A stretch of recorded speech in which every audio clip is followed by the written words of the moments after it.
Tidak ada yang seperti majelis maulid dalam rangka ngangkat kesulitan. Nggak ada yang seperti majelis maulid dalam rangka mengangkat kesulitan-kesulitan yang ada dalam hatimu.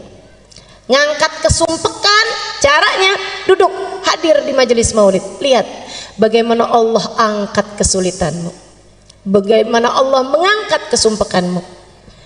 Kenapa bisa gitu? Assalamualaikum warahmatullahi wabarakatuh.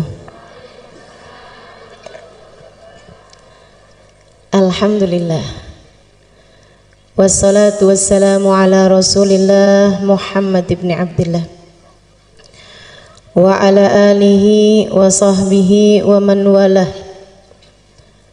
Subhanaka la ilma lana illa ma 'allamtana innaka antal alimul hakim. Rabbi syrah li sadri wa yassir li amri wahlul 'uqdatan min lisani yafqahu qawli, amma ba'du. Alhamdulillah, hari ini Allah izinkan kita menghadiri perayaan Maulid Nabi Muhammad sallallahu alaihi wasallam. Nikmat besar dari Allah Subhanahu wa taala. Nikmat besar dari Allah Subhanahu wa taala. Waktu saya sampaikan kepada guru saya Hubabah Nur, saya bilang, Hubabah, doakan saya bikin acara maulid. Beberapa tahun silam saya telepon beliau, saya bilang doakan acaranya berkah. Beliau bilang, Halimah, hadhihi ni'mah 'azimah tahtaj ila syukri. Beliau bilang, Halimah, nikmatnya bisa buat majelis maulid, bahkan nikmat untuk sekedar hadir majelis maulid adalah nikmat besar yang harus disyukuri. Yang kalau disyukuri Allah janji la in syakartum la azidannakum. Kalau disyukuri bakal ditambahi. Kalau kita syukuri, kita hargai nikmat kita hadir di majelis maulid, insya Allah Allah tambahi tahun-tahun depan tetap bisa bikin majelis maulid. La in syakartum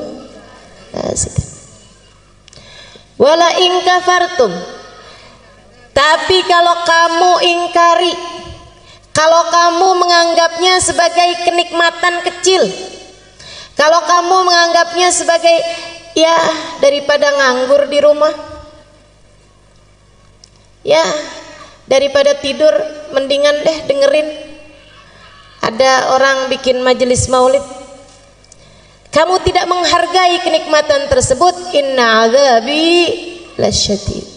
Sesungguhnya azab Allah sangat besar. Wa awwalul azab, dan awal azabnya tersebut adalah raf'un ni'mah, adalah diangkatnya kenikmatan tersebut sehingga di masa-masa berikutnya kita tidak ditakdir Allah untuk hadir majelis maulid kembali.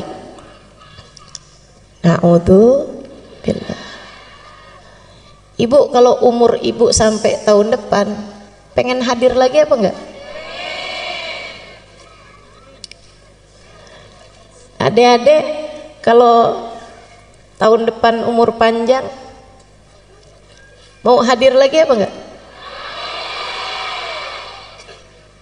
Masyi kama majma'il maulid yujallil kurub, kata Habib Ali Habsyi. Tidak ada yang seperti majelis maulid dalam rangka ngangkat kesulitan. Enggak ada lagi yang kayak majelis maulid dalam rangka bikin seneng hati yang hadir.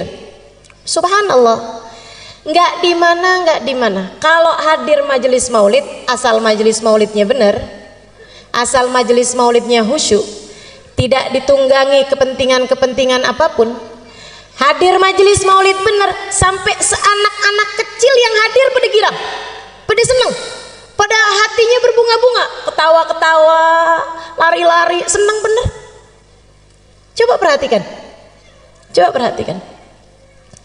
semua senang hadir majelis maulid. Masyi kama majma'il maulid yujallil kurub, kata Habib Ali Al-Habsyi. Nggak ada yang seperti majelis maulid dalam rangka mengangkat kesulitan-kesulitan yang ada dalam hatimu.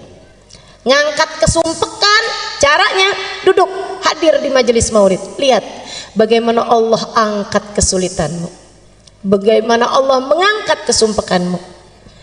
Kenapa bisa gitu? Sebab katanya Nabi Muhammad, inda dzikri salihin tanazzalatir rahmat. Ketika disebut nama orang soleh, kita ngobrol nyebut nama orang soleh, turun rahmatnya Allah. Dan Nabi Muhammad nggak bilang tanzil, tapi tanazzal. Turun berketerusan, turun lagi, disebut lagi, turun lagi, disebut lagi, turun lagi. Rahmatnya Allah berketerusan turun selagi disebut nama orang-orang soleh. Kalau nama orang soleh disebut bisa menurunkan rahmat, bagaimana jika yang disebut adalah ainur rahmatillah, adalah hakikat rahmatnya Allah, yang kata Allah, wa ma arsalnaka illa rahmatan lil alamin, kami utus engkau wahai Nabi Muhammad sebagai rahmat bagi alam semesta. Jadi begitu disebut nama Nabi Muhammad turun rahmat. Dan tidak ada majelis lebih banyak disebut nama Nabi Muhammadnya daripada majelis maulid. Betul nggak? Belum ya Rabbi salli ala Muhammad, ya Rabbi salli alaihi wasallim, ya Rabbi salli ala Muhammad, ya Rabbi ballighul wasilah, ya Rabbi salli ala Muhammad. Berapa banyak nama Nabi Muhammad disebut-sebut dalam majelis-majelis maulid. Maka teman-teman, saudariku sekalian saya muliakan, majelis maulid nggak ada ceramahnya aja, itu udah menurunkan hujan rahmatnya Allah Subhanahu Wa Taala. Karena ceramahnya tuh sebenarnya nggak penting. Jadi kalau saya nggak begitu didengerin nggak apa-apa. Kalau nggak usah pakai ceramah sebenarnya juga nggak apa-apa. Cuman kayak rugi gitu ya punya ya. Masya Allah. Masyi kama majma'il maulid yujallil kurub. Dha majma' yahdurhan nabi wa ahlul ghuyub. Sebab di majelis maulid tuh nama Nabi Muhammad disebut-sebut, insya Allah kalau sungguh-sungguh Nabi Muhammadnya hadir. Kata Habib Ali Habsyi, bukan kata saya. Yang ngomong ini orang yang sungguh-sungguh melihat sehingga bisa ngasih tahu kita. Dan Nabi kalau sudah hadir suka ngajak-ngajak. Makanya kata Habib Ali Habsyi, yahdurhan nabi wa ahlul ghuyub. Di majelis maulid dihadirin sama Nabi Muhammad dan dihadirin sama alam barzakh, sama orang-orang yang sudah wafat dari para wali-walinya Allah Subhanahu wa taala. Mudah-mudahan Sayyidah Khadijah berkenan hadir. Mudah-mudahan Sayyidah Fatimah berkenan hadir. Apalagi habis disebut-sebut namanya, natawassal bil hubaba. Siapa tuh hubabanya? Sayyidah Khadijah. Wal batulil mustataba. Siapa tuh al batul? Sayyidah Fatimah Az-Zahra. Sebut-sebut namanya, mudah-mudahan berkenan hadir. Yahdurhan nabi wa ahlul ghuyub. Makanya Sayyid Muhammad bin Alwi bin Abbas Al-Maliki pernah bercerita, dan ini cerita ma'ruf, cerita terkenal, banyak disampaikan sama murid-murid beliau. Katanya Sayyid Muhammad bin Alwi bin Abbas Al-Maliki, satu waktu saya diundang menghadiri majelis-majelis safari dakwah di Afrika. Dia bilang setiap malam pindah-pindah, malam ini di masjid ini, malam ini di masjid ini. Ada satu tempat, satu daerah, saya hadir di majelis tersebut, ada satu orang. Di antara mereka datang majelis maulid dari awal, ya Rabbi sholli ala Muhammad, berdiri sampai selesai majelis. Dalam hati saya mikir, kenapa nih orang mungkin gak bisa duduk? Sepanjang majelis nggak duduk sama sekali. Tapi subhanallah begitu selesai majelis, waktunya ceramah, duduk dia. Wah, berarti bisa duduk sebenarnya. Habis selesai majelis, karena semua orang duduk, ada satu orang berdiri dari awal maulid sampai akhir maulid, kan bikin mata pasti akan melihat. Sayyid Muhammad tanya sama panitia, Kiai, itu yang tadi dari awal majelis maulid sampai akhir majelis maulid berdiri itu kenapa? Oh itu, sebentar Sayyid, sebentar. Dia berdiri, lo ditanya malah pergi.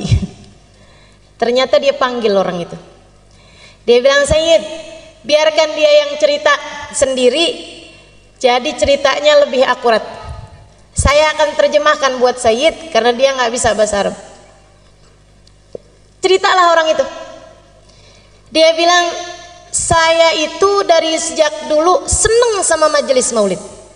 Selalu hadir majelis maulid, demen.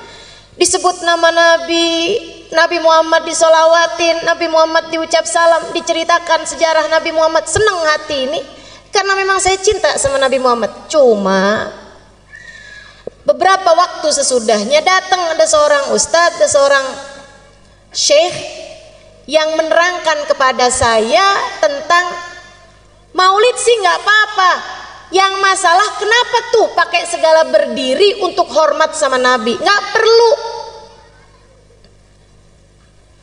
Sebab Nabi Muhammad bilang la tagumuli, janganlah kalian berdiri untukku. Nabinya udah bilang jangan berdiri buat aku. Ngapain kalian berdiri buat Nabi Muhammad? Dia bilang dalil-dalil yang dibawa sama si ustadz ini, sama si syekh ini masuk di pikiran saya, sehingga saya kemudian sesudah itu setiap kali hadir majelis maulid waktunya berdiri, saya nggak mau berdiri, duduk aja. Yang lain pada berdiri, ayo berdiri, nggak usah. Saya ucap salam tapi saya duduk aja. Dia bilang satu hari saya lagi ucap salam sama Nabi, orang-orang semuanya berdiri, tiba-tiba Allah bukakan hijab, saya lihat Nabi Muhammad datang. Dia bilang begitu saya lihat Nabi Muhammad datang, saya lihatnya, saya kepengen berdiri tapi nggak bisa berdiri. Dia bilang ternyata kalau lihat Nabi Muhammad spontan, orang nggak cari dalil pasti kepengen berdiri. Dia bilang saya kepengen berdiri, berusaha sekuat tenaga buat berdiri, tapi saya nggak bisa berdiri. Nangis saya rasanya nggak hormat sama Nabi. Nabi datang saya nggak berdiri. Rasanya saya merasa jadi umatnya yang nggak beradab, nggak berakhlak. Ada Nabi Muhammad datang saya nggak berdiri. Saya nggak bisa berdiri, saya paksa nggak bisa berdiri. Sampai habis selesai majelis maulid saya nangis terus. Dia bilang habis itu saya sakit. Sebulan, 2 bulan, 3 bulan sakit. Sakit lama sekali. Di tempat tidur. Dia bilang saya kemudian nadar. Saya tahu nih kayaknya saya sakit karena nggak hormat sama Nabi Muhammad. Dia bilang saya nadar, nanti kalau Allah panjangkan umur saya, Allah sehatkan badan saya bisa hadir majelis maulid lagi. Tidak hanya saat qiyam saya berdiri, dari awal maulid sampai akhir maulid saya akan berdiri. Dia bilang alhamdulillah Allah sembuhkan sakit saya. Karenanya tiap hadir di majelis-majelis maulid, saya pun memutuskan untuk berdiri dari sejak awal maulid sampai akhir maulid. Gak usah ditiru jadi aneh. Waktunya duduk kita duduk, waktunya berdiri kita berdiri. Tapi kan saya nggak lihat Nabi Muhammadnya Ustazah. Sama, saya juga nggak lihat. Tapi ulama-ulama bilang, dan saya percaya. Tapi Habib Ali Habsyi bilang, dan saya percaya. Dan lebih daripada semua itu, Nabi Muhammadnya bilang, ma sallama alayya ahadun min ummati illa waradallahu alayya ruhi hatta aruddu alaihi salam. Hadis rawahu Ahmad. Tidaklah umatku mengucapkan salam kepadaku, melainkan Allah kembalikan ruhku sehingga aku dapat menjawab salamnya. Nabi udah bilang begitu ya, saya percaya. Karenanya di saat kita baca maulid, waktunya berdiri ucap salam sama Nabi, kita berdiri. Siapa tahu di saat para ulama-ulama kita, di saat orang-orang soleh yang bersama dengan kita, dengan hati bersih mereka dapat merasakan kehadiran Nabi Muhammad, kita pun ikut serta di antara mereka mendapatkan keberkahan Nabi Muhammad. Tidak ada yang seperti majelis maulid dalam rangka mengangkat kesulitan. Dhawakat taubatak yal asi idza batatu, kata Habib Ali Habsyi. Ini adalah waktumu wahai hamba yang penuh dosa untuk bertaubat. Dhawakat aubatak ya syarid idza bata'u. Ini adalah waktumu wahai hamba yang kabur untuk kembali kepada Allah. Hadir majelis maulid, hadirlah dengan mentaubati dosa. Tempat paling enak buat bikin gugur dosa-dosa. Datang majelis maulid bawa dosa, mudah-mudahan keluar sudah ringan beban dosa di pundak kita. Hadir masih jauh dari Allah, mudah-mudahan keluar dari majelis maulid sudah didekatkan kepada Allah. Hadir majelis maulid belum tercatat sebagai umat yang akan bisa memandang Nabi Muhammad di hari akhirat. Keluar dari majelis maulid namanya sudah ada dalam daftar orang yang kelak akan memandang wajah Nabi Muhammad. Hadir bawa hati, bukan hanya sekedar bawa badan. Sebab yang diceritakan di majelis maulid, yang disebut di majelis maulid tidak lain tidak bukan manusia paling agung, baginda kita Nabi besar Muhammad.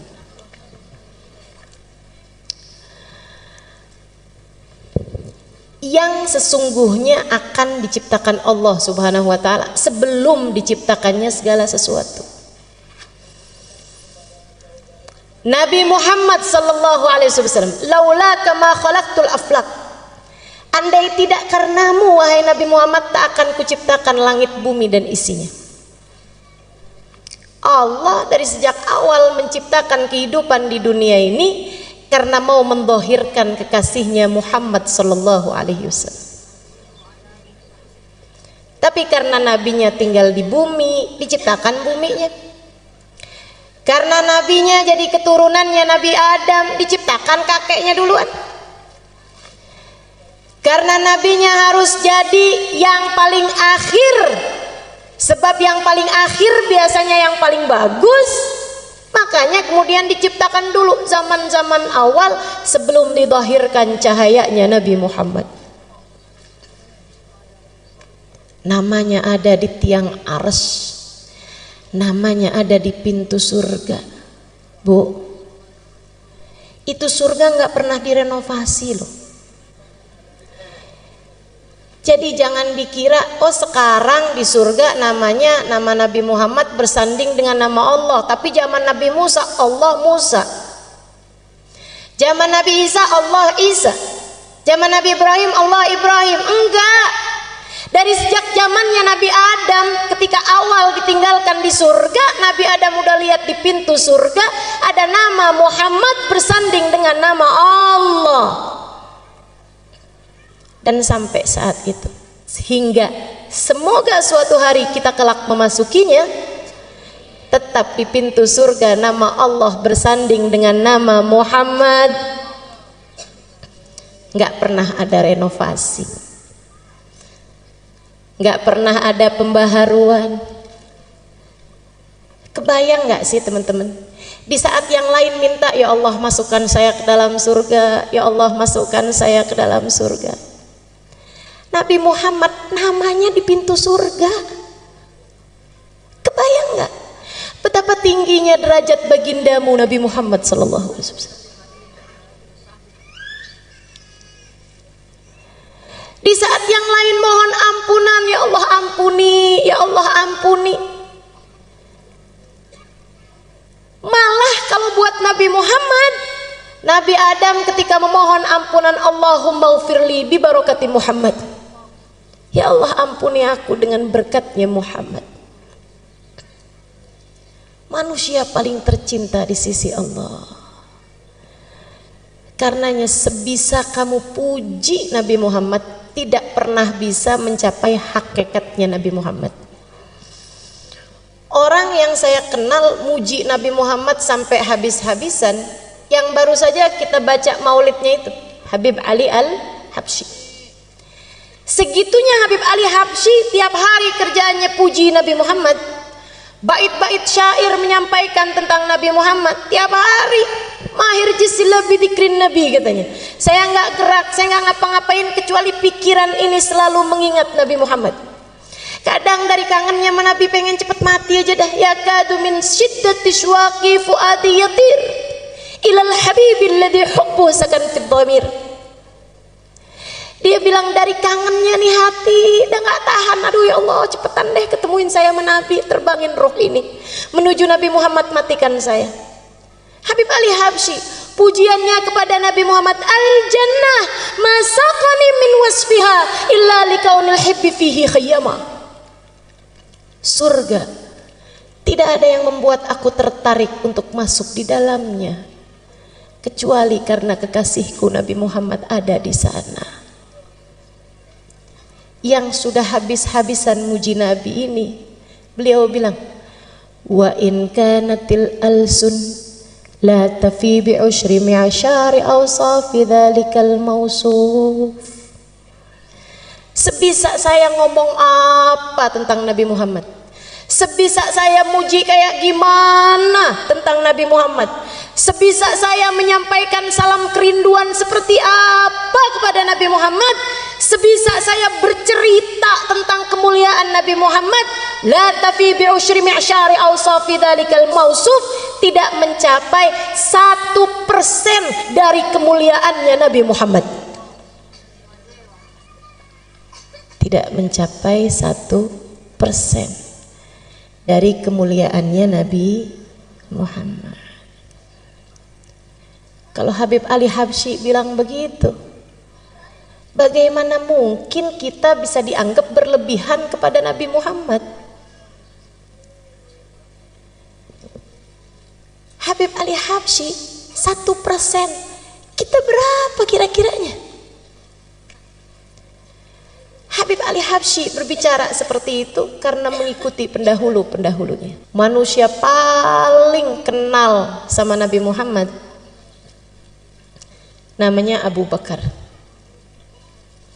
Namanya Abu Bakar, Sayyidina Abu Bakar As-Siddiq radhiyallahu ta'ala anhu wa arda. Sayyidina Abu Bakar bercerita tentang kedekatan beliau kepada Nabi Muhammad. Katanya Sayyidina Abu Bakar, ma araftu minhu illa dzil.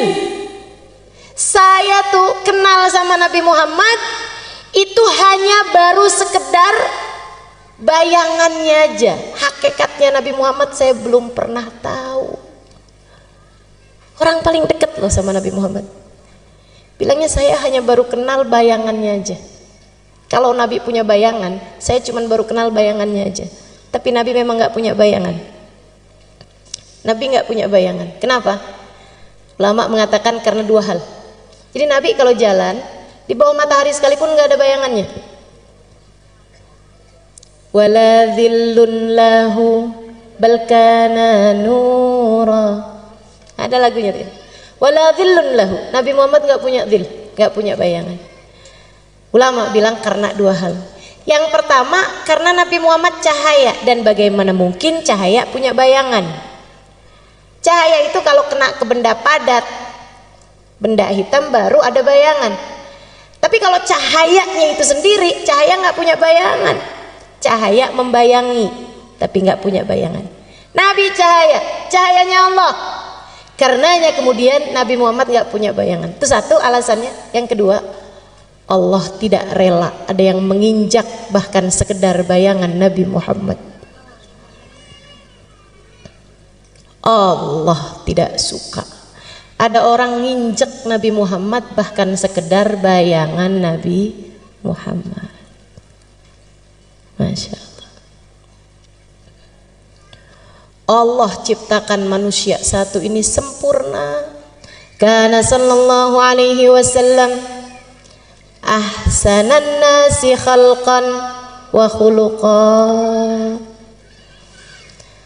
Allah jadikan Nabi Muhammad sempurna fisiknya, wa khuluqan, dan akhlaknya. Kenapa sama Allah dibikin sempurna?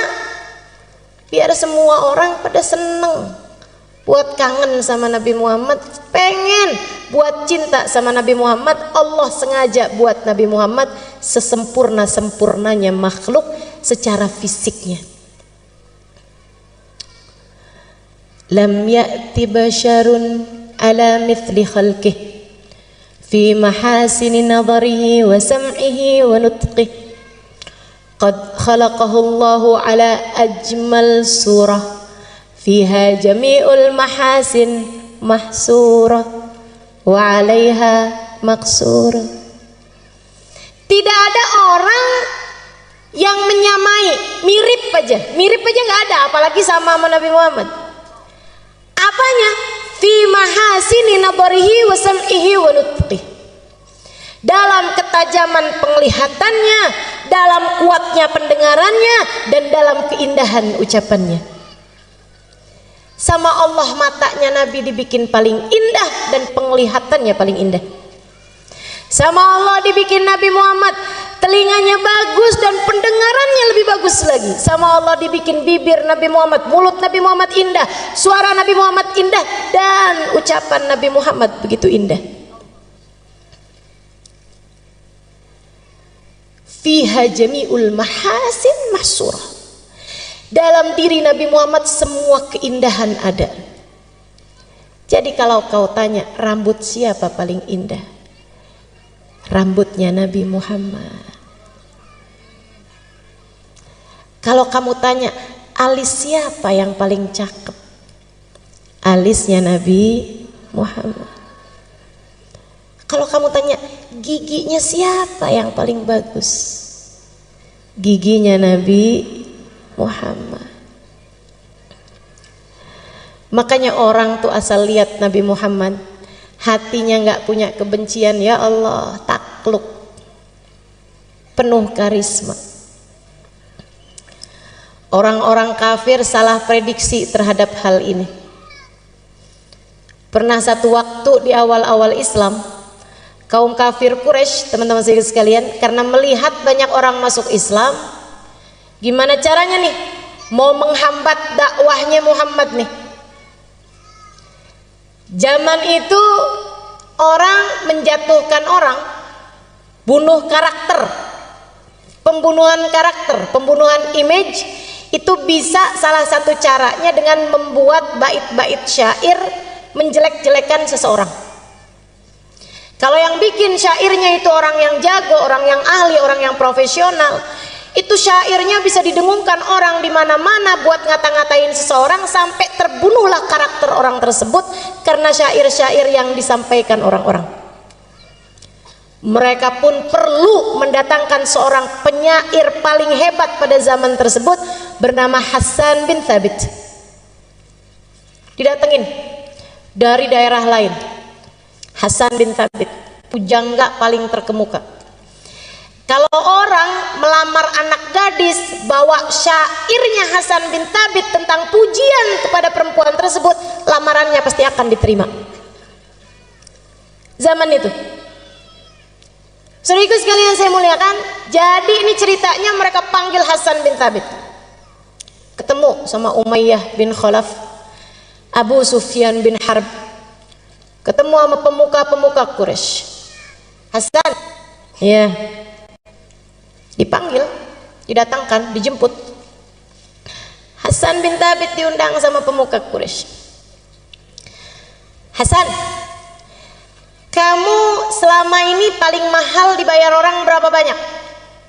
Mahal teman-teman saya sekalian. Misalnya 100 juta untuk satu syair. Kata mereka, kami akan membayarmu sekarang Hasan 2 kali lipatnya, 200 juta. Oh boleh. Apa nih jobnya nih? Kerjaannya apa nih? Dia bilang, kami minta kamu membuat bait syair, bukan memuji orang tapi jelek-jelekin orang. Oh gampang. Berapa lama kira-kira? Saya perlu lihat orangnya. Berapa lama kamu lihat? Ya, 5 menit, 10 menit. Aib orang udah bisa kelihatan 5 menit, 10 menit. Kekurangan orang, cacat orang udah bisa kelihatan. Jadi teman-teman saudaraku sekalian saya muliakan, kata Hasan bin Thabit, sebentar selesai. Baik kalau gitu. Nih kita bayar kamu 50% dulu, DP setengah, 100 juta bayar. Terima sama Hasan. Dia bilang yang 100 juta lagi sesudah syairmu jadi. Siap. Siapa nih yang saya mau kata-katain?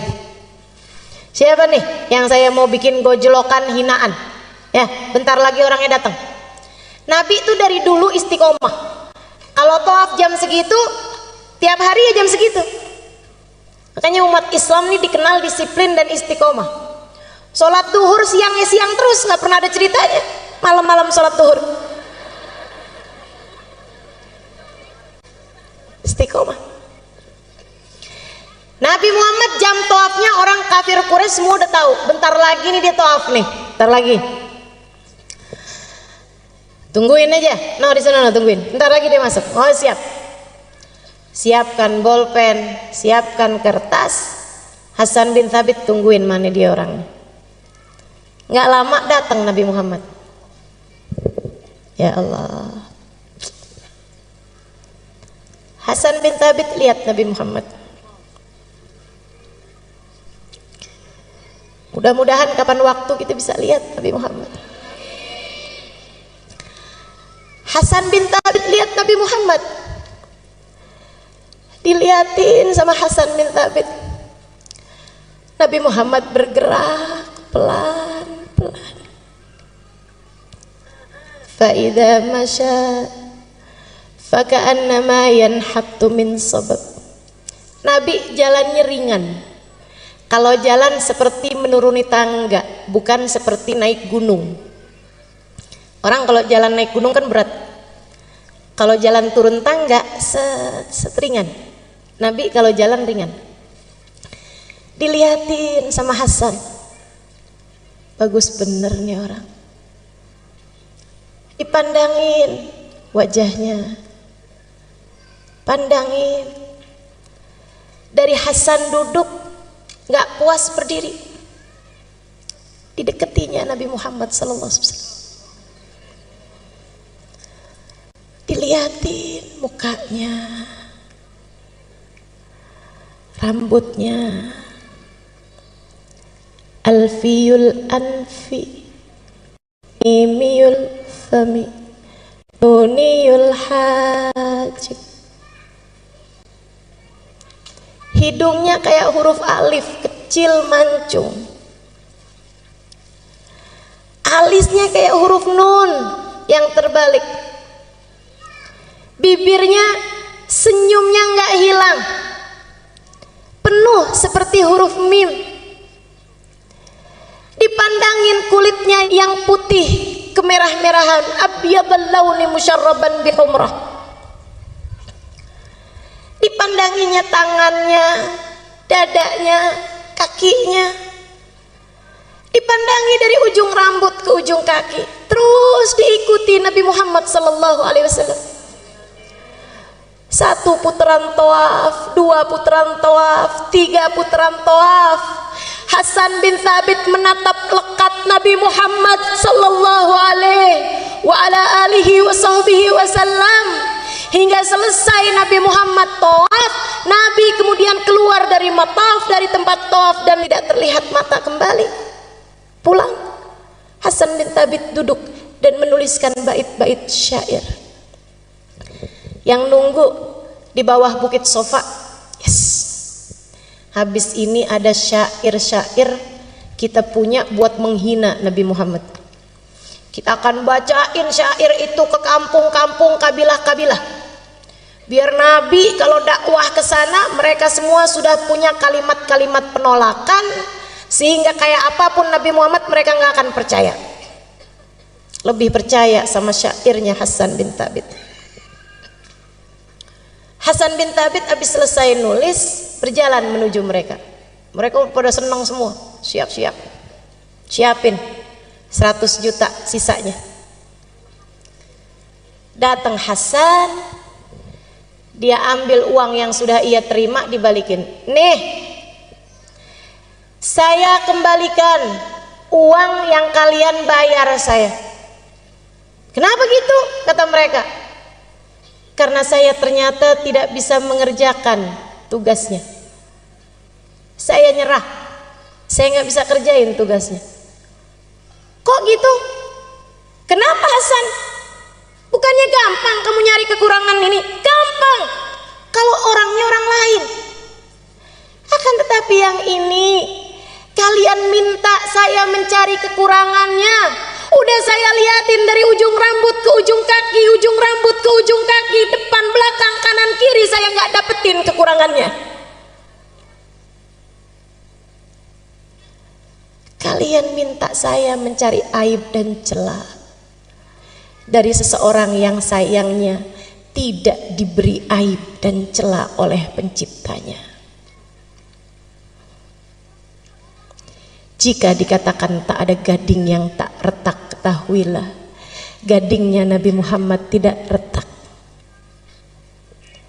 Jika dikatakan tak ada manusia yang sempurna, ketahuilah kata-kata itu tidak berlaku bagi Nabimu Muhammad. Tapi tunggu dulu Hasan, kita lihat kamu tadi ada nulis bait syair. Memang, kata Hasan, memang saya nulis bait syair. Kalau gitu kamu bacain deh. Tapi tidak seperti yang kalian harap, kata Hasan. Nggak apa-apa, udah kadung, pengen denger. Salah juga nih, pengen denger. Saya akhirnya jadi hafal. Gara-gara orang kafir Quraisy pengen denger.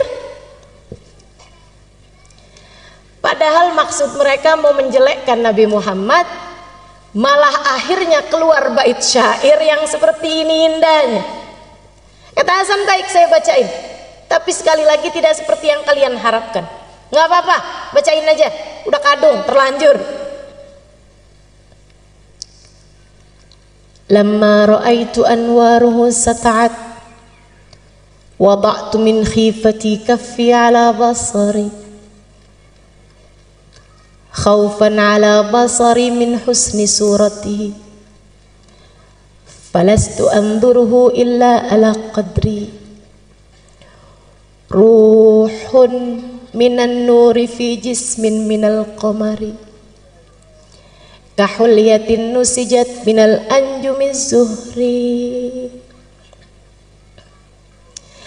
Lama ra'aitu anwaruhu sata'at, ketika aku lihat cahaya itu datang, segera aku letakkan telapak tanganku di mataku.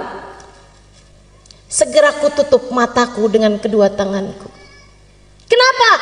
Khaufan ala basari min husni suratihi. Aku takut kilau cahayanya membuat mataku buta. Falastu anduruhu illa ala qadri. Padahal aku hanya bisa melihatnya sekemampuanku, bukan sehakikatnya orang itu. Ruhun minan nur. Yang satu ini bukan manusia, akan tetapi ruhnya terdiri dari cahaya. Fi jismin minal qamari, badannya bukan daging, bukan tulang, badannya adalah purnama di saat sempurna. Kahulyatin nusijat minal anjumiz zuhri, memandangnya seperti memandang untayan mutiara yang masing-masingnya terdiri dari bintang paling cemerlang di angkasa. Kata Hasan, dan aku kira orang yang tadi aku lihat pastilah nabi yang diutus kepada umat ini. Maafkan saya, dan saya berterima kasih kepada kalian semua, sebab kalian telah menjadi sarana saya beriman kepada Nabi akhir zaman. Hasan bin Thabit nggak jadi pulang, pergi ke rumah Nabi Muhammad alaihi salam. Di depan Nabi dia bilang, wahai Rasulullah, izinkan aku, ajarkan aku untuk bisa masuk ke dalam agamamu. Nabi jabat tangannya, qul asyhadu an la ilaha illallah wa asyhadu anna Muhammad Rasulullah. Nabi kita, namanya Nabi kan pantasnya ketemu sama umatnya.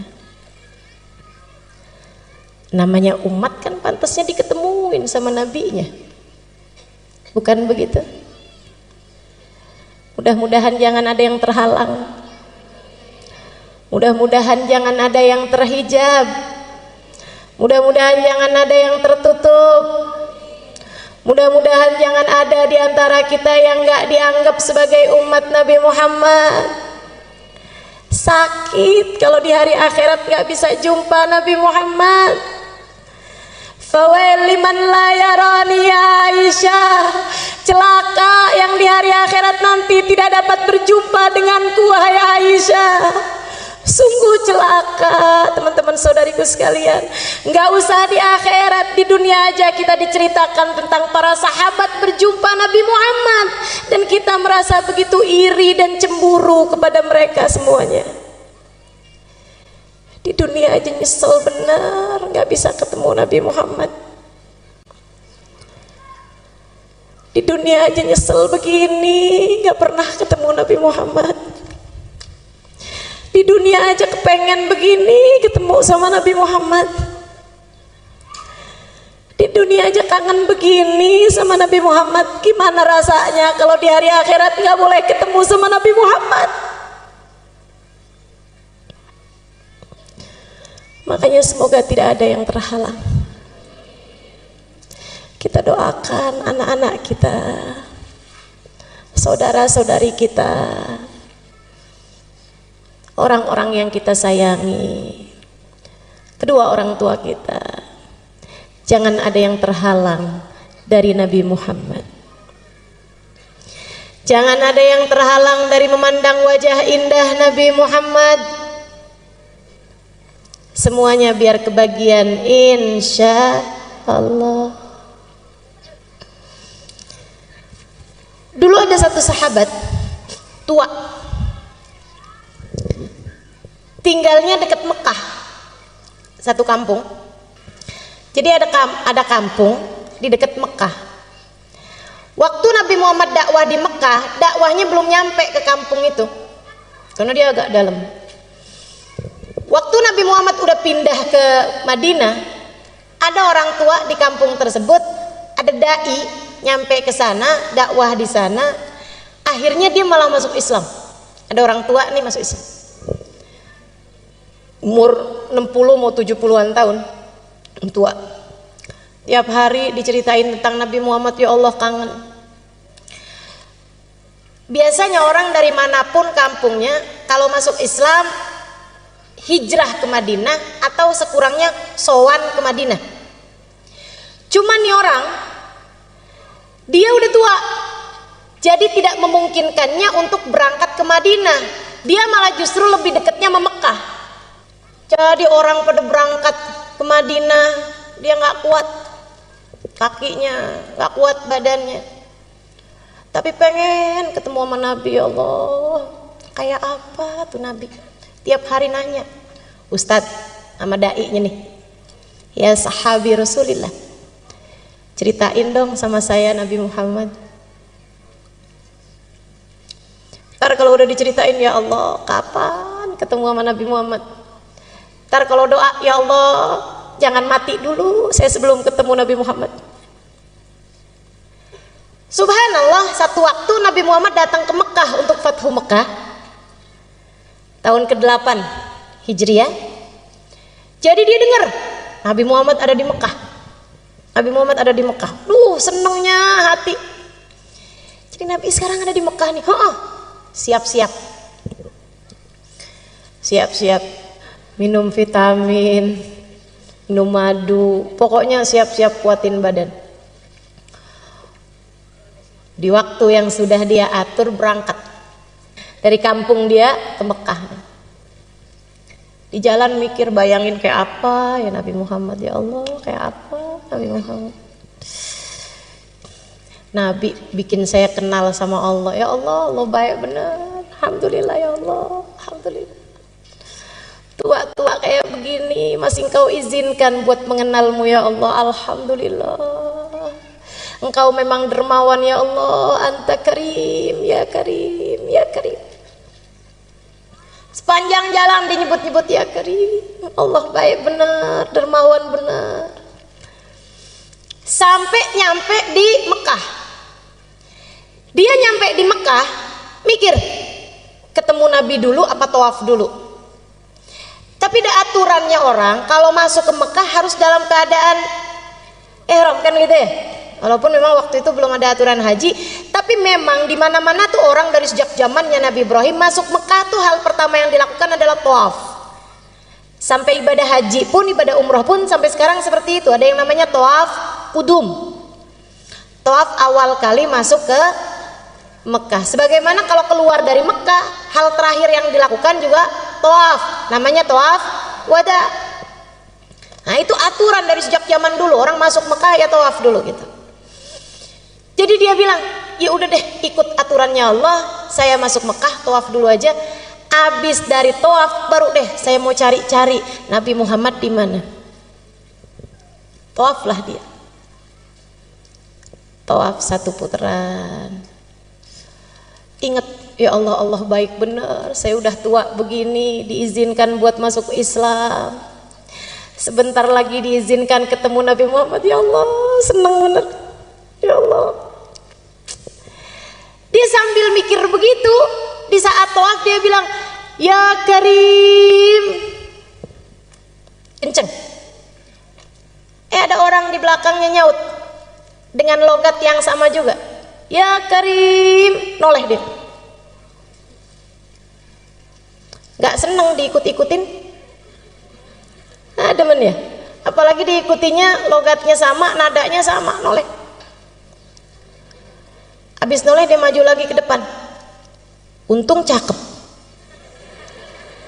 Yang di belakang cakep bener yang ikutin dia itu. Untung cakep, kalau nggak cakep udah saya marahin nih. Lanjut tawaf. Udah lagi enak-enak deh. Kebayang lagi gitu, Allah baik bener. Ya Karim, dia bilang. Yang di belakang nyaut lagi, ya Karim. Dia liatin lebih lama. Ini orang untung aja cakep. Habis itu, udahlah. Orang cakep memang dimaklumi. Keunggulan buat orang cakep ini ya. Urusan-urusan suka rada gampang. Katanya yang cakep. Karena saya enggak, jadinya saya cuma bisa cerita aja. Teman-teman saya ikut sekalian. Akhirnya dia pun konsentrasi lagi. Dia lupakan nih orang di belakangnya yang cakep ini tadi. Dia lanjutkan. Kali ini entah di tawaf yang kelima, entah di tawaf yang keenam, kembali hatinya berasa bergemuruh dengan rindu. Jadi dia pun kembali berkata, sesudah memahami Allah tuh emang baik bener, masa ya Karim. Di belakangnya juga ya Karim. Dia noleh, kemudian dia bilang, saya udah nggak tahan lagi. Apakah gara-gara saya ini orang kampung kelihatan nggak berpendidikan? Saya datang dari kabilah jauh, dari kampung pedalaman, karenanya kamu bisa mengolok-olok saya. Laula sobahat wajhik, andai tidak karena cakepnya kamu ini, lastakaitu ila habibi Muhammad, pasti kamu ini bakal saya adukan sama kekasih saya Nabi Muhammad. Yang di belakang senyum lebar, yang diajak ngobrol senyumnya lebar. Terus tanya, Ama ta'rif nabiyyaka ya akhal Arab. Memangnya Bapak nggak pernah ketemu sama Nabi Muhammad? Jangan salah,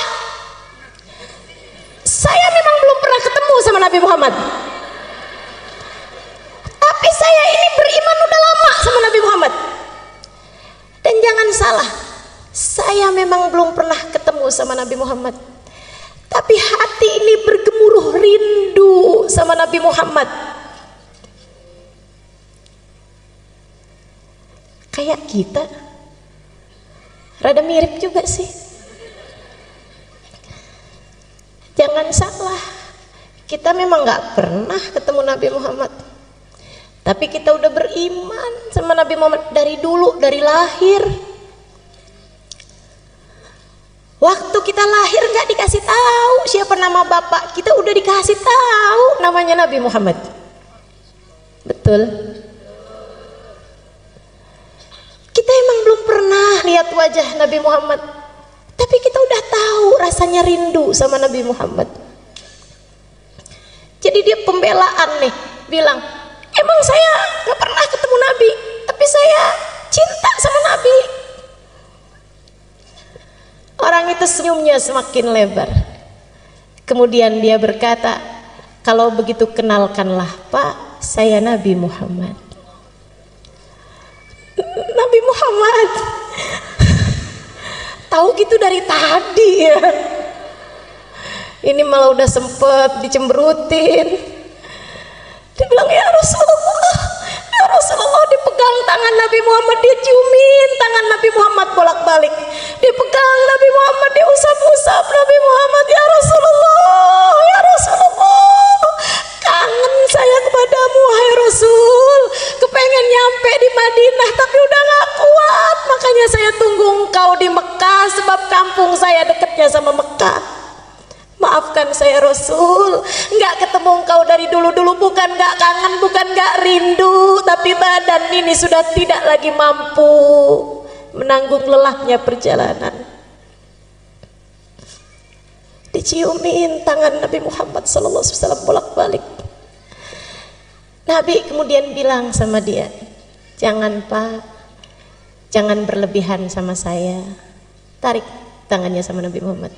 Malaikat Jibril turun. Jangan berlebihan sama saya. Saya ini hanyalah manusia yang diutus sama Allah untuk menyampaikan wahyu. Jangan kamu berlaku seperti ini kepada saya, seperti perlakuan orang Nasrani kepada Nabi Isa. Malaikat Jibril turun. Bukan negur orang Arab ini, bukan negur Badui ini, bukan. Tapi yang ditegur justru Nabi Muhammad. Kamu salah Muhammad. Qad khussista bi khasa'is min indillah. Engkau justru adalah orang yang paling mulia di sisi Allah. Sehingga kalau ada orang salaman bolak-balik padamu itu pantas. Bahkan lebih dari itu pun pantas. Dan sampaikan kepada orang Arab ini, kepada orang Badui ini, pada orang tua ini, jangan dia tertipu dari kedermawanan Allah, sebab Allah maha berkuasa terhadap siapapun. Allah akan menghisab dia atas segala yang telah Allah berikan padanya. Nabi sampaikan, Pak, kata Allah, Bapak jangan tertipu sama kedermawanan Allah, sebab Allah akan bisa menghisab Bapak. Dia bilang, apa sayuhasibuni Allah Ta'ala ya Rasulullah? Tunggu Rasul, jadi maksudnya Allah tadi ngirim malaikat Jibril ngasih tahu saya bahwa saya akan dihisab gitu sama Allah, saya akan ditanya-tanya sama Allah? Iya Pak, benar Rasul. In hasabani Allah Ta'ala fa ana sa'uhasibullah. Tenang ya Rasulullah, kalau saya sampai ditanya-tanya sama Allah, saya akan balik tanya-tanya sama Allah. Nabi balik nanya, Bapak maksudnya apa Pak, mau menghisab Allah? Dia bilang, in hasabani Allah Ta'ala ala dhunubi. Rasul, Kalau Allah mempertanyakan dosa-dosa saya akan mempertanyakan keluasan ampunannya kepada hamba-hambanya. Ini biarpun kampung tapi cerdas.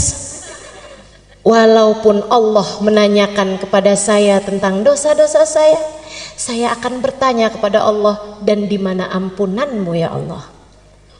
Bukankah ampunanmu lebih luas daripada seluruh dosa-dosa saya? Bukankah kabarnya dosa-dosa meskipun sebesar apapun, seberat apapun dilempar ke dalam lautan ampunan Allah, hanya akan menjadi kalamami, seperti buih-buih di dalam lautannya Allah Subhanahu wa taala. In hasadani Allah, jika Allah menghisab saya atas kesembronoan saya beribadah, atas kekurangan saya dalam segala macam hal, saya akan menghisab Allah Subhanahu wa taala atas luasnya kemakluman Allah Subhanahu wa taala. Allah kan maha maklum, maha afu. Allahumma innaka afuwun karimun tuhibbul afwa. Allah maha memaklumi, Allah maha memaafkan. Kalau Allah menghisab saya atas kekikiran saya kok perhitungan mau ngasih orang, karena memang saya punya sedikit, tapi saya hitung-hitung kalau mau ngasih orang. Dia bilang saya akan menghisab Allah atas kedermawanan Allah Subhanahu wa taala. Nabi nunduk, Nabi nangis. Iya ya, ya Allah, Nabi nangis. Barangkali yang ditangisin sama Nabi saat itu, ya Allah, dosa-dosanya umat saya biarpun banyak, lemparkan ke dalam lautan ampunanmu. Bener nih ya Allah, kalau memang Engkau akan menghisab umatku, aku akan mempertanyakan luasnya ampunanmu ya Allah. Nangis Nabi Muhammad. Nabi urusan dosa nangisnya kenceng, kenapa coba? Nabi nggak punya dosa, Nabi tahu itu. Tapi kalau urusan dosa-dosa, Nabi Muhammad nangisnya kenceng. Yang dibayangin umatnya nih, para pendosa-pendosa yang nggak berhenti-berhenti bikin dosa terus-terusan. Nabi nangis. Hatta talat lihyatuh, kabarnya sampai basah jenggotnya Nabi Muhammad. Malaikat Jibril turun lagi, kemudian bilang, ya Rasulullah, kali ini saya bawa pesan dari para malaikat langit. Mereka bilang jangan nangis wahai Rasul, sebab tangisanmu membuat seluruh malaikat di atas langit ikut menangis bersamamu. Jangan nangis wahai Rasulullah, dan sampaikan kabar gembira dari Allah kepada bapak tua ini. Kata Allah bilang, kalau gitu aku nggak jadi menghisab kamu, biar kamu nggak menghisab aku. Kata Allah, aku tidak akan menghisabmu agar kamu tidak menghisabku. Dan sampaikan pula kabar gembira padanya. Innahu min rufaqaik fil jannah. Bapak tua itu kelak akan bersanding denganmu di surga Allah. Bukan hanya nggak dihisab, akan tetapi dia akan bersama dengan Nabi Muhammad kelak di surga. Saya dengar cerita ini, ya Allah,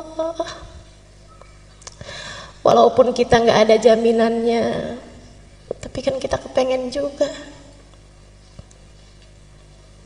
Karenanya kita minta sama Allah di malam mulia 12 Rabiul Awal. Kita minta sama Allah, ya Allah, ya Allah, ya Allah.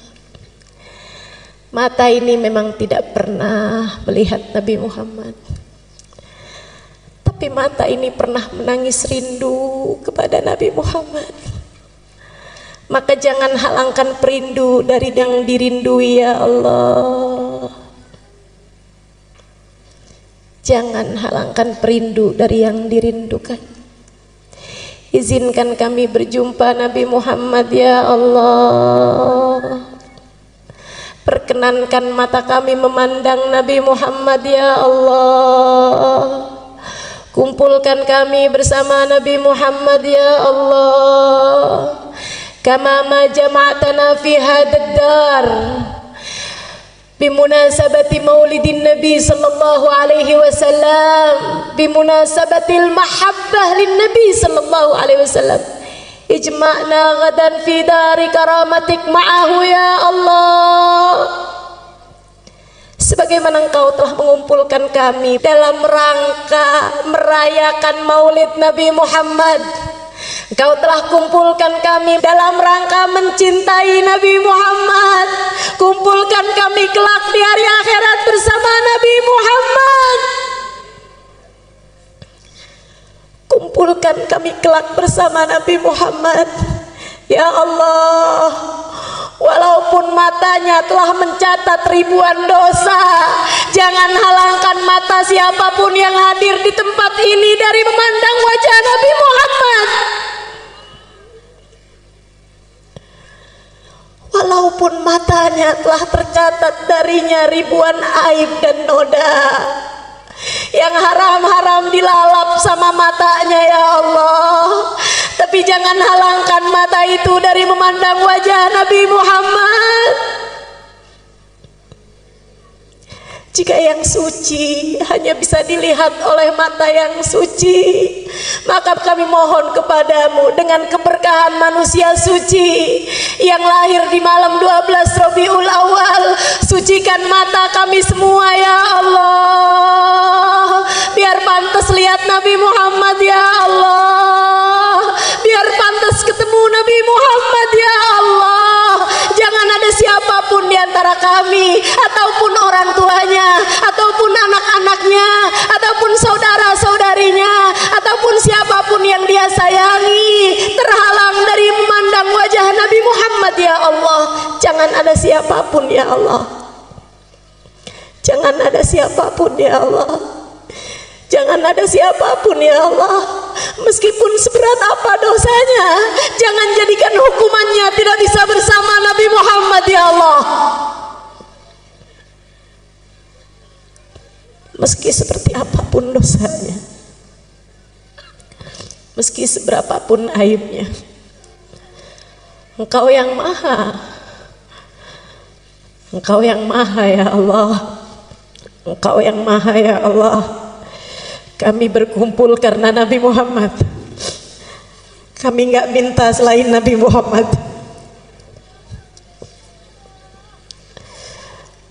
Kami berkumpul karena Nabi Muhammad. Maka kami minta Nabi Muhammad untuk kami ya Allah. Kami minta istighfarnya Nabi Muhammad untuk kami. Kami minta tengadah tangan Nabi Muhammad untuk kami. Kami minta kebersamaan Nabi Muhammad untuk kami. Kami minta syafaat Nabi Muhammad untuk kami. Kami minta ketemu Nabi Muhammad ya Allah. Di dunia udah gak bisa ketemu Nabi Muhammad, jangan halangkan kami ketemu Nabi Muhammad di akhirat ya Allah. Jangan halangkan kami berjumpa Nabi Muhammad ya Allah. Allahumma ya Allah, kabulkan hajat kami. Hajat kami adalah rahmat-Mu. Hajat kami adalah Nabi Muhammad.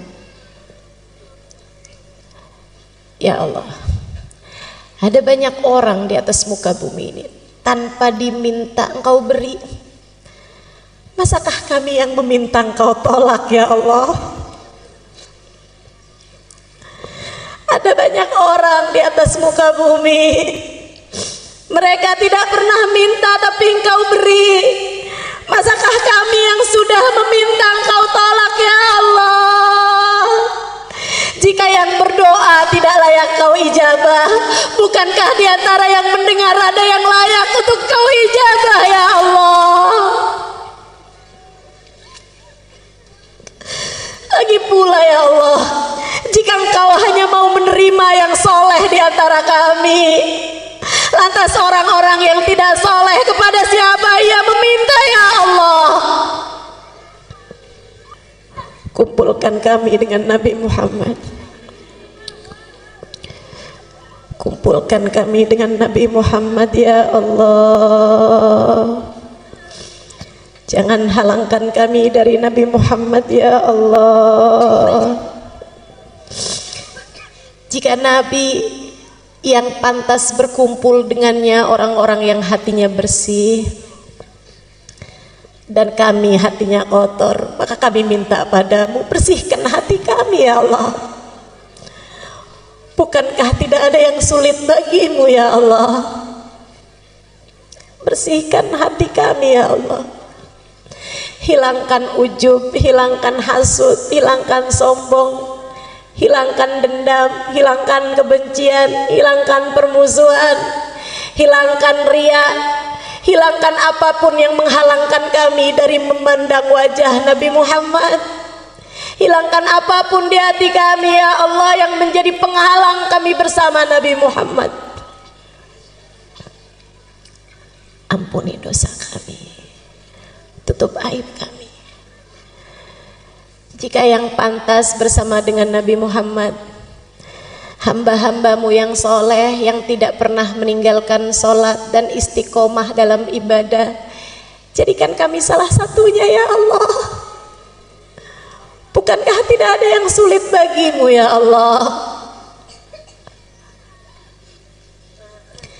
Jika yang pantas bersama Nabi Muhammad, hamba-hambamu yang bertakwa, yang jauh dari perbuatan dosa, maka kami minta dengan kemuliaan malam ini, dengan kemuliaan Nabi Muhammad yang lahir malam ini, kami minta padamu ya Allah, jadikan semua yang hadir di tempat ini bertaubat dari dosa, meninggalkan dosanya sesudah ini, dan tidak kembali lagi mengerjakan dosa yang menghalangkannya untuk bisa bersama Nabi Muhammad ya Allah.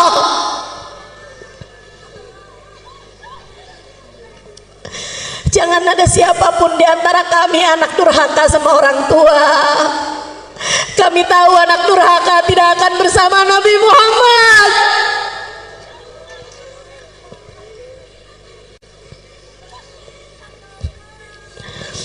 Jangan ada di antara kami orang yang dekat dengan zina. Sebab bukankah para pelaku dosa-dosa besar pasti tidak akan bersama Nabi Muhammad? Karenanya kami mohon ya Allah, karuniakan taubat, menghapuskan seluruh dosa-dosa kami ya Allah, dan jangan biarkan kami kembali mengerjakan dosa itu ya Allah. Allahumma ya Allah, jangan halangkan kami dari Nabi Muhammad.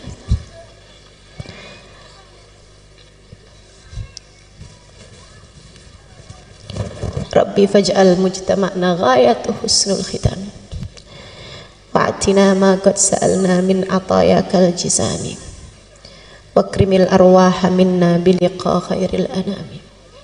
Rabbana taqabbal minna innaka antas sami'ul alim, tub alaina innaka antat tawwabur rahim. Da'wahum fiha subhanakallahumma wa tahiyyatuhum fiha salam. Akhir da'wana anil hamdulillahi rabbil alamin. Barakatin Nabi. Al-Fatihah. Saudaraku sekalian yang saya muliakan, apa sih artinya hijrah? Hijrah itu artinya pindah. Pindah dari satu keadaan kepada keadaan yang lainnya. Diwajibkan untuk hijrah dari keadaan yang buruk menuju kepada keadaan yang baik. Kamu kalau ingin di hari akhirat nanti menuju ke surga, maka dari mulai sekarang pastikan jika sebelumnya kamu masih mengarahkan langkah menuju selain surga, kamu sudah harus memastikan langkah putar balik menuju surga. Maka saya akan sampaikan padamu beberapa pesan. Saya mau sampaikan 3 pesan aja terkait hijrah kita dalam kehidupan ini, sehingga mudah-mudahan semuanya dari dunia menuju surga, dari kehidupan di dunia ini hidup dalam keadaan bahagia, amin, sampai mati husnul khotimah, di akhirat nanti masuk surga. Sekali lagi mudah-mudahan hidup kita di dunia bahagia, mati husnul khotimah, di akhirat masuk surga. Kalau kamu pengen ketiganya, hidup bahagia, mati husnul khotimah, di akhirat menuju surga, nih saya kasih tahu 3 pesan saya. Yang pertama, bagusin niat. Apapun yang kamu lakukan, siapapun kamu, dan apapun yang kamu lakukan baru benar-benar bermakna apabila niatnya bagus. Katanya Imamul Haddad, man saluhat niyatuhu saluhat a'maluhu la mahala. Orang kalau niatnya bagus, perbuatannya bakalan bagus, pasti. Wa man sa'at niyatuhu sa'at a'maluhu la mahala. Dan kalau niatnya jelek, perbuatannya bakalan jelek. Wa in kanat fi suratihi hasanah, walaupun kelihatannya kayaknya bagus. Kalau udah niatnya nggak bagus, bakalan perbuatannya juga nggak bagus. Kayak ada tuh berapa tahun yang lalu mau pemilihan anggota dewan, nyumbang karpet masjid biar dipilih. Nyumbang karpet masjid, perbuatan bagus apa nggak bagus? Niatnya biar dipilih, bagus apa nggak bagus? Saudaraku sekalian, ternyata abisnya pemilihan dia nggak kepilih, karpetnya diambil lagi. Masjidnya nggak punya karpet, kesian. Ada lagi nyumbang pintu masjid, ternyata nggak kepilih juga. Habis selesai pemilihan, pintunya diambil lagi, masjidnya jadi nggak punya. Masya Allah. Perbuatan sebaik apapun, niatnya harus bagus. Kamu di rumah biasakan punya niatan-niatan yang bagus. Ibu biasa masakin buat anaknya kan? Kalau masak niatnya yang bagus, Bu. Dan jangan lupa niat. Jangan asal masak aja. Ya Allah, saya niat masak buat anak dan suami, biar kami semuanya makan makanan yang sehat, sehingga bisa jadi sebab kami menjadi kuat beribadah kepadamu ya Allah. Sambil niat, ya Allah, jadikanlah makanan ini sebagai makanan yang membawa kebaikan, banyak membawa kebaikan bagi diri-diri kami dari dunia hingga kelak di hari akhirat nanti. Jangan salah, Bu.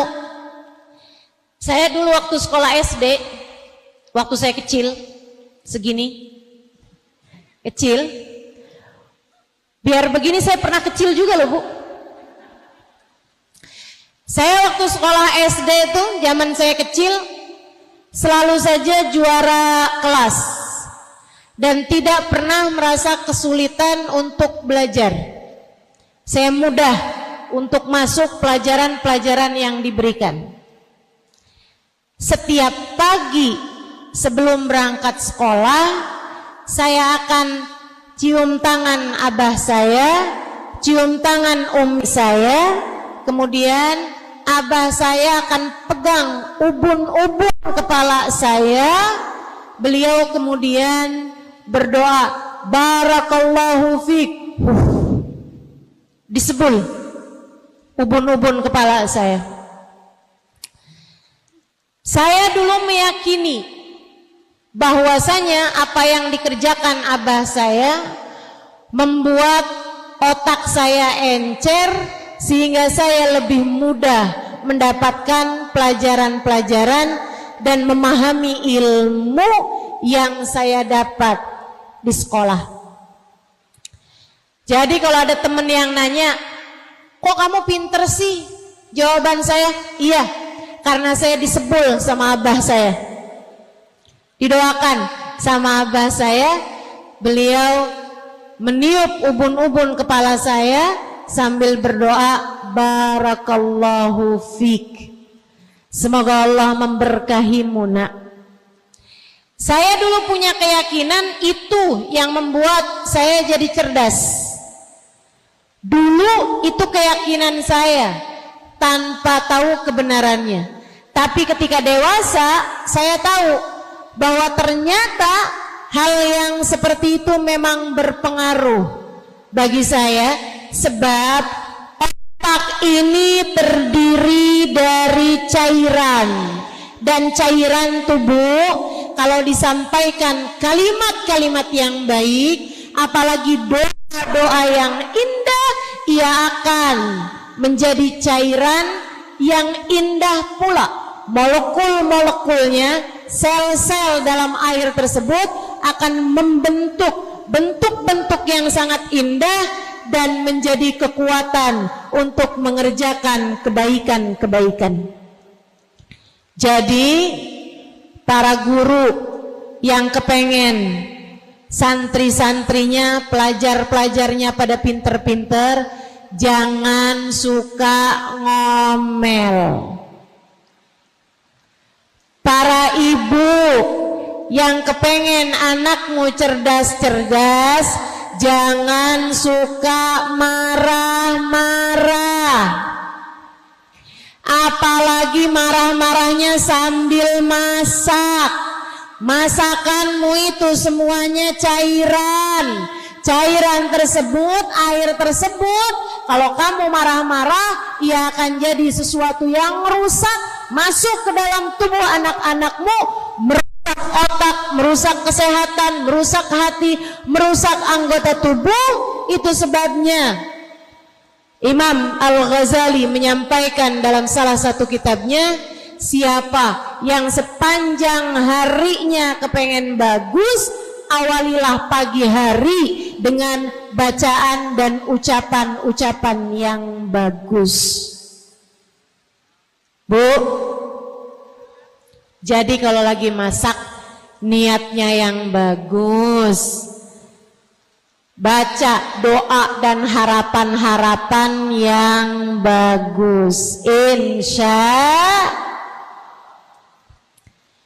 Ibu-ibu saya sekalian, saya jarang nyikat kamar mandi karena saya malas, dan karena biasanya ada yang nyikatkan kamar mandi saya. Tapi kalau saya sedang nyikat kamar mandi, saya akan nyikat kamar mandi sekaligus dengan niatan-niatan. Saya bilang, ya Allah, saya hanya bisa membersihkan kamar mandi. Yang bisa membersihkan hati saya hanya Engkau yang dapat melakukannya. Ya Allah, saya hanya bisa membersihkan dinding-dinding kamar mandi, lantai-lantai kamar mandi, toilet-toiletnya. Tapi yang dapat membersihkan saya dari dosa-dosa hanya Engkau ya Allah yang dapat melakukannya. Kamar mandi kalau nggak digosok, kalau nggak dibersihkan, begitu menjijikkan. Demikian pula dengan hati kita, jiwa kita, kalau tidak mendapatkan ampunan dari Allah, hati kita dapat menjadi tempat yang begitu menjijikkan juga. Jangan sampai hatimu menjadi tempat yang menjijikkan. Bu, sambil nyapu niatnya yang bagus. Ya Allah, saya sapu ruangan rumah saya. Sapukanlah pikiran-pikiran kotor dari pikiran saya. Sapukanlah sampah-sampah yang memenuhi ruang hati saya.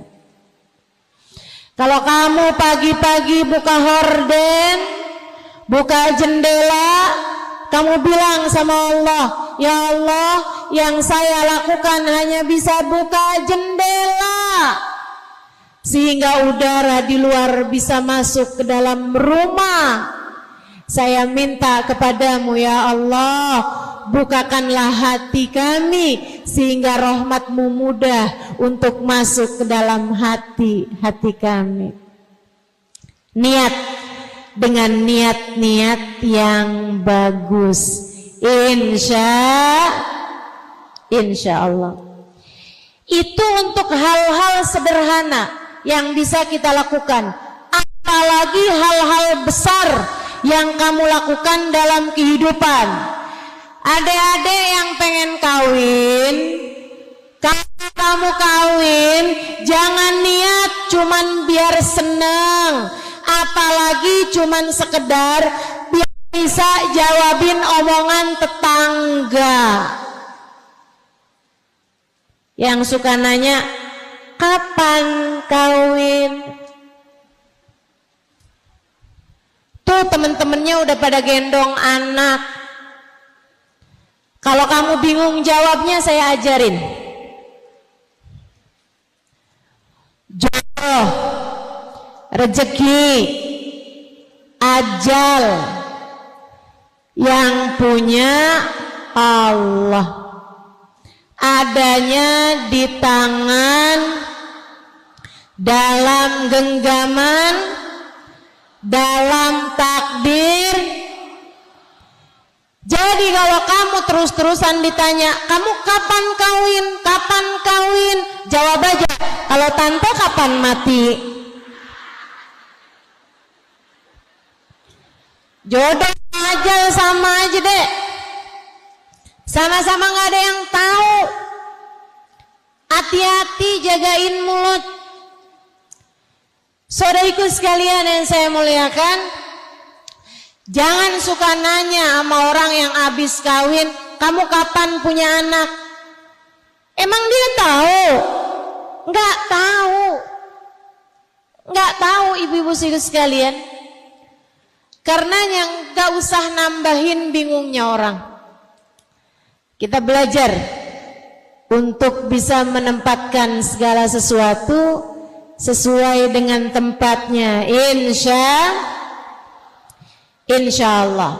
Nah, kalau kamu kawin, niatnya yang bagus. Niat buat memperbanyak jumlah umat Nabi Muhammad. Sebab Nabi Muhammad mengatakan, tanakahu takthuru fa inni mubahin bikumul umam yaumal qiyamah. Menikahlah kalian dan milikilah anak yang banyak, sebab aku akan berbangga dengan banyaknya umatku di akhirat nanti. Kalau nikah, niat yang bagus, niat mengerjakan perintah Allah, niat memperbanyak umat Nabi Muhammad sallallahu alaihi wasallam, niat mengerjakan sunnahnya Nabi Muhammad, An-nikahu sunnati faman raghiba an sunnati falaysa minni. Nikah adalah bagian dari sunnahku. Siapa yang enggan terhadap sunnahku, dia tidak termasuk bagian dari kelompokku. Jadi yang nikah niatnya harus bagus.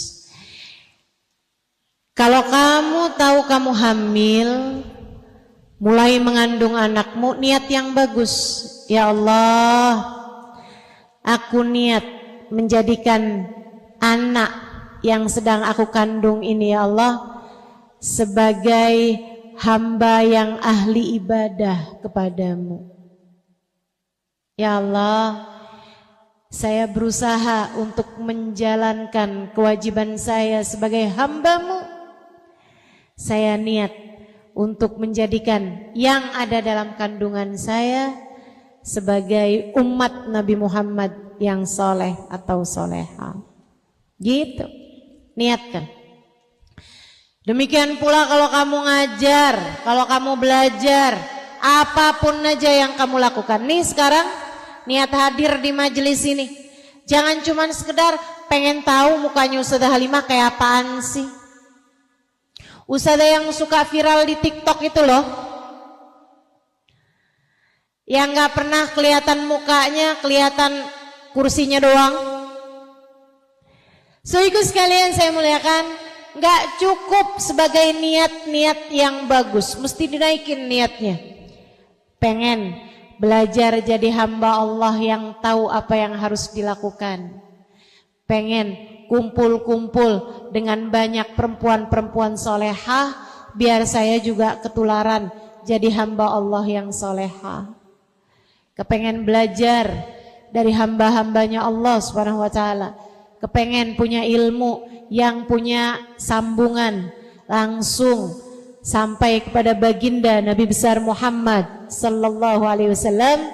Sebagaimanapun saya belajar di pondok-pondok pesantren yang para pengajarnya adalah orang-orang yang memiliki sanad keilmuan sampai kepada baginda Nabi besar Muhammad sallallahu alaihi wa ala alihi wa sahbihi wasallam.